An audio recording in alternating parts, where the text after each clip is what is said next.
obviously there's no place in this league for that. I think the WNBA, our team and our organization has done a great job supporting me. I've had communication from everyone, from so many people across this league, and being able to support me and going through this whole process. Obviously, it could happen to me, it could happen to anyone, and I think they've done a great job supporting us in this. How did it affect you Saturday, trying to do your job, trying to play, and having this going on simultaneously? Yeah, obviously it's tough, but I think I have a great support system. I'm loved by so many people, and obviously in the moment it's hard to hear, but my support system is great. God has protected me in so many different ways. I've gone through so many different things in the past couple of years of my life, but I think just having this support and this love and being a part of an organization that really supports me and loves me is something that I couldn't imagine not being a part of.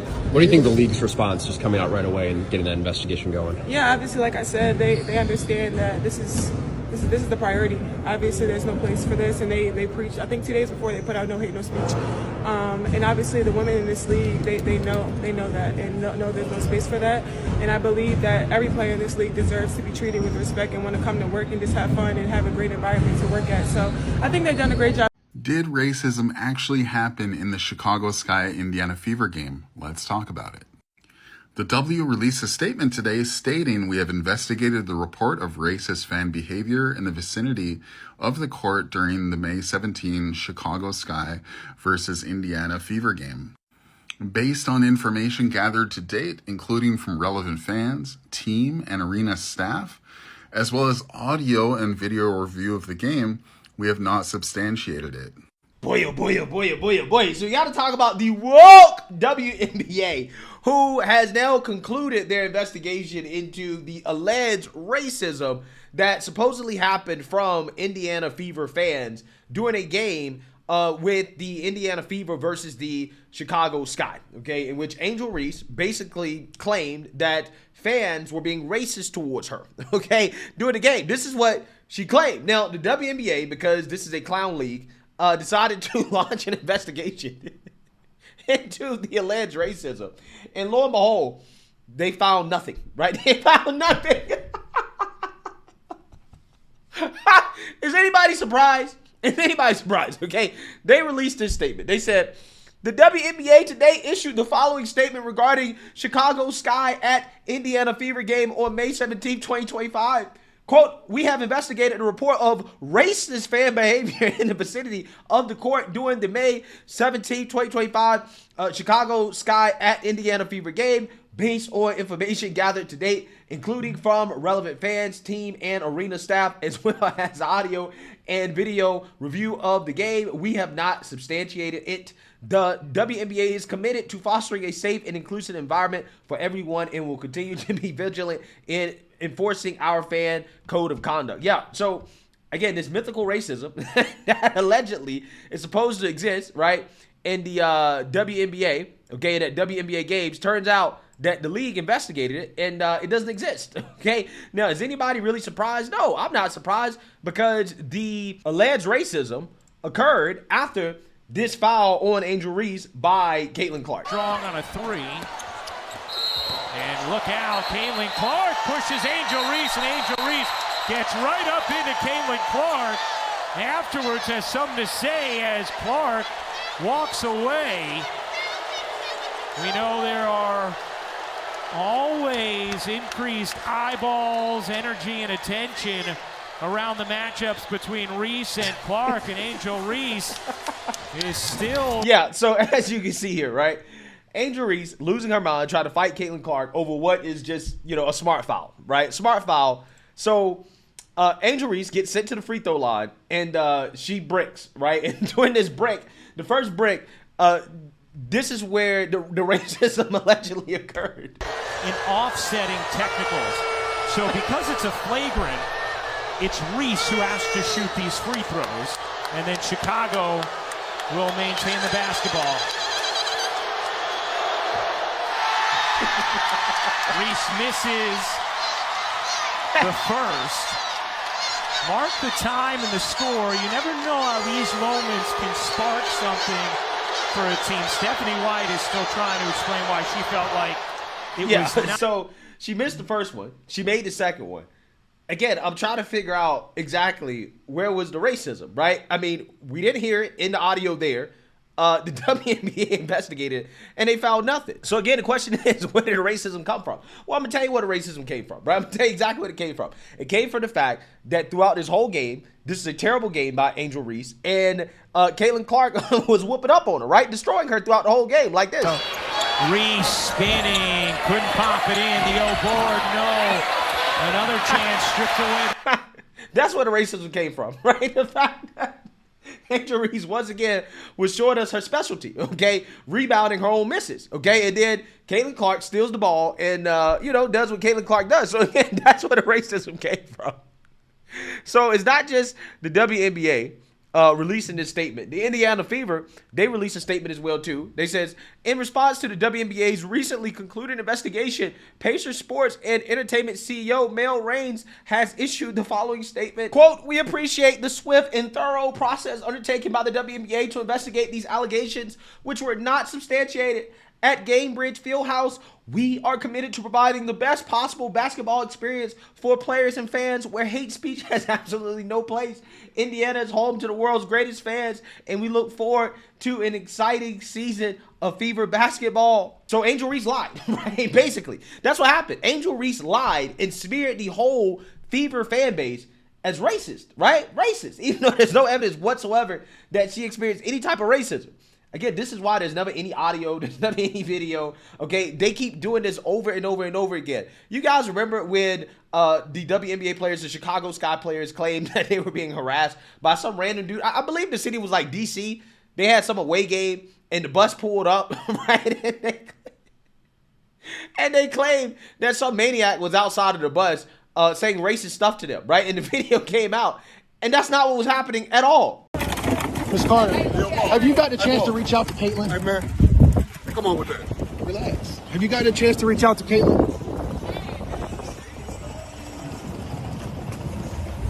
Trinity, have you gotten a chance? The basketball world wants to know if you've gotten a chance to reach out to her. Yeah, so once again, we have another hoax, right? We have these players boo-hoo, whine, and crying racism that a fan or the paparazzi in that video you just saw there was saying racist stuff. And then the video comes out or the investigation is done. Turns out that none of the things that these people claim happened actually happened. None of it. Every single time. Every single time. So, again, you have fans essentially asking for punishment, right? That Angel Reese should be punished because she keeps making these claims, but yet none of it is true. This person says, Angel Reese says she heard it. Any punishment for lying about racism in this league seems pretty backwards if you're actually about trying to make a change. Yeah, and if they're going to investigate racism, they should be investigating Brittany Griner, who allegedly called Caitlin Clark an effing white girl on the bench, right? They didn't investigate that. They didn't investigate that at all. Funny how that works. Legitimate question. Why does this keep happening to your league? Also, will Indiana Fever team and fans get an apology for disparaging insinuations? Fan-based reputations last a long time. For example, Eagles fans actually did boo Santa Claus, unlike this claim. Yeah, I mean, that's a good question. They owe the fans an apology. They owe the fans an apology because these people have no issues whatsoever trying to smear fans who happen to be white as racist, right? Because they do what fans do. Fans heckle, okay? Fans say things that are mean, right? But that's the whole point. That is sports. That's what happens. If you can't handle it, maybe you shouldn't be a professional athlete, okay? Maybe you shouldn't be a professional athlete if you can't handle it.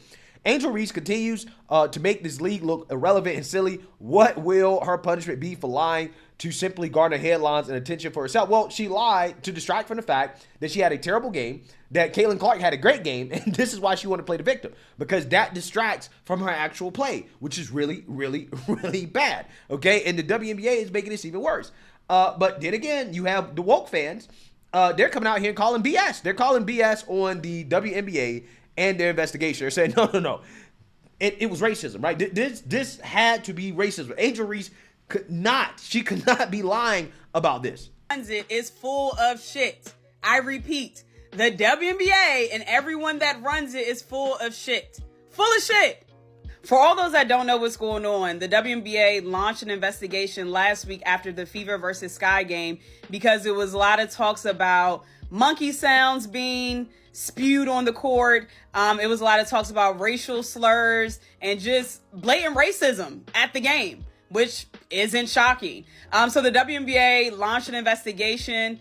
To be honest, I didn't think they were ever going to find anything. It's hard to find something tangible when you're launching an investigation days later. Like it wasn't in real time. So I just figured that they weren't going to find anything. Anyway, today they came out with a statement saying that they didn't find anything. And am I shocked? Absolutely not. Is it bullshit? Absolutely. Like, you can't tell me that it wasn't racist shit said last week in that arena. And look at this. I'm gonna prove it to y'all. Look at this. Describe Angel Reese in one word. Bitch. Ghetto. Bitch. Trash. Garbage. Mid. Fearless. The bricklayer. That's 2 words. An attitude. Rick Corby. Ghetto. So y'all want me to believe that these fans were saying these microaggressive, like, racial terms to her outside of the arena, but when they went into the arena, they were just saints? Y'all think I'm that stupid? Y'all think we're that stupid that they were calling her a thug, a bitch? One guy literally said, y'all don't want to hear what I have to say about her. He quite literally looks like the N-word is used in his everyday vocabulary and vernacular. And y'all want me to believe that these same people were bold enough to be recorded and saying these things about someone they truly do not know. Never met this girl a day in their life. Calling her these stereotypical things that they call black people, thug. Y'all want me to believe that? Ghetto? Y'all really want me to believe that? They just went into the arena and became saints. Fuck out of here. The WNBA is full of shit, and they're only as strong as their leader, Kathy, okay? And this is the same woman that went on national TV last year and was specifically asked about racism, and she said it is good for the league. The rivalry is good for the league. Okay, Kathy. Okay. But only when it's at the expense of people that look like me. Got you. Heard you. Heard you. The WNBA is cooked. They are super cooked, bro. They're stuck between a rock and a hard place at this point. Because, again, this is their fan base, right? These are the people they're trying to appeal to. And you can't make these people happy. You can't. I mean, you can investigate it and say, hey, we didn't find any racism. Which, by the way, you would think that if this was so prevalent, they would better find something, right? One piece of audio, okay? You have a whole game's worth of audio in which you can listen and see if these alleged racial slurs, these racial insults, these racial comments were made, right? They couldn't find anything at all. Nothing. You would think they would find something if it was that bad, right? If it was as bad as these people claim, they would be able to find something. And best believe they want to find something, right? This is why they're investigating. They want to find something, okay? They want to smear their white fans, right? This is what they want to do. But they couldn't find anything, which tells you everything you need to know. It's made up. It's 100% made up. 100%. But like I told you guys the other day, the WNBA is about to find out the hard way. They're about to F around and find out. And they are already doing so because Caitlin Clark is now injured. I said a few days ago, okay, I said the WNBA better hope Caitlin Clark does not get injured, right? They better hope she doesn't get injured. And then lo and behold, just a few days later, she did get injured. And then last night I said that, well, yeah, I guarantee you guys that this is going to show up in the ticket prices, in the ticket sales, in merchandise sales, in viewership, in attendance. The reason why is because Caitlin Clark is the only reason why people watch the WNBA. She is the only reason why the league has any relevance at all, okay? Despite what Angel Reese claims, which is that, hey, it ain't just Caitlin Clark. It's me too, right? It's me too, along with the other lesbian black women. Turns out that's not the case, okay? Because ticket prices are dramatically falling already for the Indiana Fever and the games that they're playing due to the fact that Caitlin Clark is out. So let's read this. The Caitlin Clark effect has brought a plenty of attention and high demand to see the Indiana Fever, but the WNBA is seeing the opposite side of that effect, less intrigue when she's injured. Clark will be sidelined for at least 2 weeks as she suffered a left quad strain following Indiana's 90-88 loss to the defending champion New York Liberty on Saturday. Missing 2 weeks means Clark will miss at least the next 4 games, and it's had a dramatic effect on ticket prices for those contests, particularly the 2 road games during that stretch at the Washington Mystics on May 28th and at the Chicago Sky on June 7th. Ticket prices have drastically fallen since Monday's news of Clark's injury. For the 4 games Clark will miss, the average purchase price was 71% more expensive prior to the news than Tuesday, as the average has dropped from $137 to $80, according to TickPick data provided to US Today Sports. The road games in Washington and Chicago have been heavily impacted as both were moved to bigger arenas to accommodate the demand to see Clark. Yeah, that arena is about to look real empty, right? Those arenas are about to look empty. Washington moved the game from its home Care First Arena to the CFG Bank Arena in Baltimore, which has more than 6,000 extra capacity.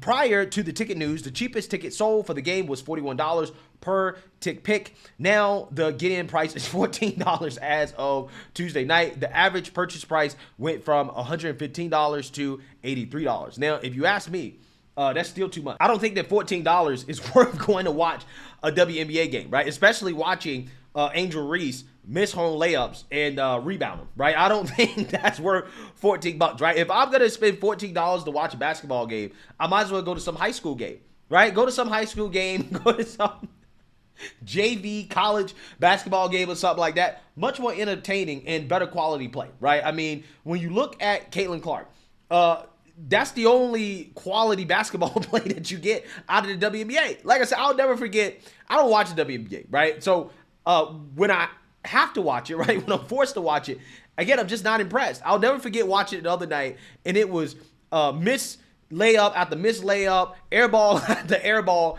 It was bad, right? And it became very clear to me. I was like, the only reason people watch this is because of the drama, right? That's it. There's no other reason to watch it. It's definitely not the quality of play. You have a superior product with the NBA, even though that product is bad too. But I'm just saying, you have a superior product and people are choosing to watch the WNBA. The only reason has to be because of drama, right? That's it. There's no other reason.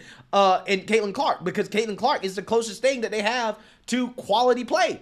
And now that she's out, people are like, we're not really trying to watch Angel Reese miss layups, right? We're not really trying to watch that, which is why ticket prices are falling.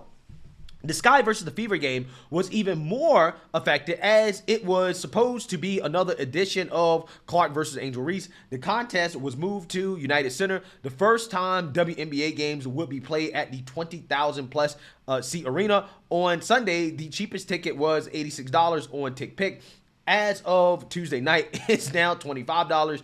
The average purchase price was $210, 121% more expensive than Tuesday's average of $95, TickPick said. For the home games, May 30th against the Connecticut Sun and June 3rd versus the Mystics, the cheapest ticket option on TickPick are $13 and $11 respectively. Yeah, so as you guys can see, Caitlin Clark, the Caitlin Clark effect is very real. No, people don't want to pay money, a premium, to go see Angel Reese, right? That's why ticket prices are falling, right? She's raw, okay? Nobody wants to watch her, and I wouldn't be surprised if these arenas look really, really, really empty, right? I wouldn't be surprised if fans just don't show up, and that's going to be really embarrassing for the WNBA. But like I said, the WNBA, they're going to find out, and that's what's happening, right? They effed around and now they're finding out. And again, this is why the sports media is not going to cover it, right? They're going to say this is racism, right? This is how they're going to explain it. Well, it's racist that fans don't want to buy tickets anymore, right? With Caitlin Clark out, right? They don't appreciate the quality play of the lesbian black women in the league, right? This is what they're going to say. They're going to boo-hoo, whine, and cry racism. They're playing with fire when it comes to how they're treating Caitlin Clark, and you're seeing the effect of that now that she's out, right? You're seeing prices fall. You're going to see empty arenas. You're going to see less merchandise sales. You're going to see worse ratings. You're going to see things basically decline, right? As a result of Caitlin Clark being out, and these people will still deny the reality that she is the most valuable player in the league, and she is the only reason, really, that the league still has relevance. And, you know, at some point they will accept that reality. But if they refuse to accept the reality, we have a hint in regards to what's going to happen if they continue to play with fire. So let me know what you guys think. Make sure you like, comment, and subscribe. Most importantly, share a Black conservative perspective. Peace.